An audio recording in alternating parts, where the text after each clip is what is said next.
Hello ভিউয়ার্সরা, কেমন আছেন সবাই? আশা করি ভালো আছেন। তো আজকে আমি আপনাদের সামনে একটি নতুন রেসিপি নিয়ে উপস্থিত হয়েছি। সেই রেসিপিটি হচ্ছে নুডলস রান্না। তো বন্ধুরা, নুডলস আমরা অনেকেই রান্না করে খাই, কিন্তু সেরকম টেস্টি হয় না। তো বন্ধুরা, আমি আজকে আপনাদের সামনে নুডলস রান্নার উপকরণগুলো নিয়ে উপস্থিত হয়েছি। তো উপকরণগুলো হচ্ছে, আমি বলে দিচ্ছি: পেঁয়াজ মরিচের কুচি, কিছু মুরগির মাংস, আনিয়েছি কিছু ভাজি, আর কিছু টমেটো এবং আদা।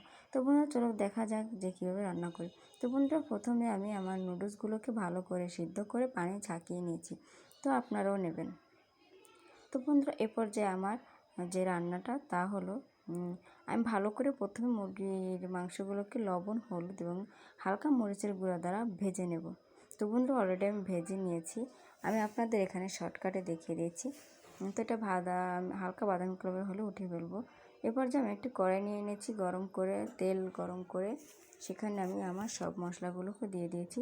তার সাথে এক সাইডে দিয়ে দিয়েছি ডিম, ভালো করে মেখে।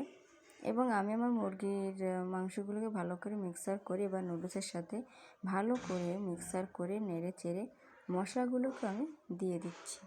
তো বন্ধুরা, এ পর্যায়ে আমি ভালো করে আমার নুডলসটা ভালো করে সব কিছুর সাথে মিক্সার করে নিয়েছি। এ পর্যায়ে আমি আপনাদের সামনে পরিবেশন করে দেখাবো। তো দেখুন কত সুন্দর হয়েছে। আশা করি এটা খেতেও খুব সুন্দর।